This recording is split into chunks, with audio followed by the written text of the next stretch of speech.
Hello mga mi! Nandito na naman tayo sa ating munting tindahan na kung saan ay lagi kang na-update sa mga ginagawa ko dito sa aming mga paninda sa loob ng tindahan. Mga mi, kung mapapansin nyo nga dito ay marami akong pinamiling mga ipit. Pero kapag nauubos ito mga mi at alanganin sa pagpunta namin sa Divisoria ay nag-order na rin ako online. At nakikita nyo dito mga ang aking presentation sa aking mga paninda na mga bulaklak na ipit at sobrang mabenta to sa mga high school, sa mga college at sa mga kababaihan. Kahit bata ay bumibili dito mga mi at sobrang lakas nito dito sa tindahan namin. At masasabi ko sa inyo mga mi na maraming design ito, hindi lang isa ang design nito, marami. Kayo na lang ang pipili at kung ano yung taste ninyo na sa palagay ninyo ay gusto ng mga taong minsan kasi naghahanap sila eh. 1, 2, 3, 4, 5, 6. 1, 2, 3, 4, 5, 6. 6 at saka 6. Ganda niya.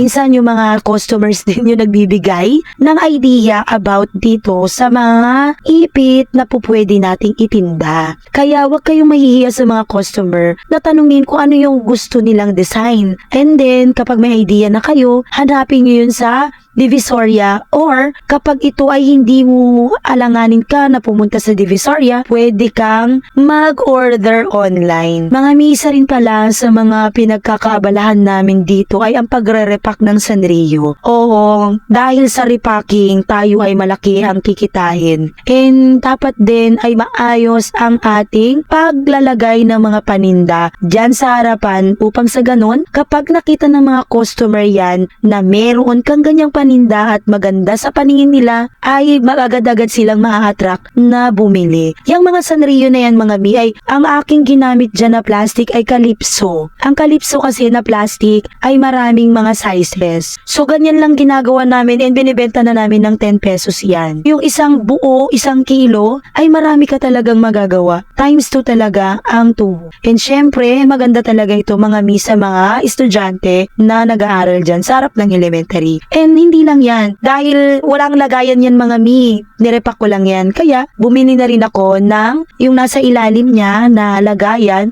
na kung saan kung bibili sila ng lagayan na yan, i-refill na lang nila yung mga 10 pesos na pinamili ko. So mga mi, hindi tayo hihinto sa pagiging creative natin dito sa tindahan. Alam nyo, marami kami na experience dito sa tindahan na kung saan kapag binabaliwala mo yung mga paninda mo, ay talagang parang mapapansin mo rin na yung mga paninda mo ay hindi talaga siya agad-agad na bibili. And tatandaan nyo palagi na kahit maliliit yung mga paninda nyo, dapat ay iniingatan nyo yan. Kasi lahat yan may puhunan. Minsan nga mga mi, kapag may nasisira dyan, ginagawan talaga namin na paraan i-repair. Hindi naman repair na parang sira na talaga. Like for example, kapag madumi na yung mga plastic, bumibili kami ng mga plastic. Nang sa ganun naman ay palitan namin yung plastic kasi plastic lang naman yung naluluma sa mga paninda namin. Pero yung laman niya, quality pa rin. So yun lang masasabi ko sa inyo mga mi, na kapag kayo ay may sariling tindahan, wag na wag kayong tatamarin. Kasi once na tinamad kayo, understood na yon na hindi ninyo binibigyan ng halaga ang paninda ninyo. Kaya mga mi, ang lagi ko rin sinasabi sa inyo, wag na wag kayong manghihinayang sa oras ninyo na ibigay dyan sa tindahan. Ako nga, isa akong guro. Marami akong trabaho. Marami rin akong preparation na ginagawa bago ako magturo. Pero ginagawa ko pa rin yan mga mi, na binibigyan ko pa rin ng time ang tindahan para maayos. Thank you mga mi sa panonood na meron kayong natutunan kung paano ayusin yung aking paninda dito. Nagkaroon na naman kayo ng idea. So yun lang mga mi, thank you so much and I hope to see you next time. God bless, thank you!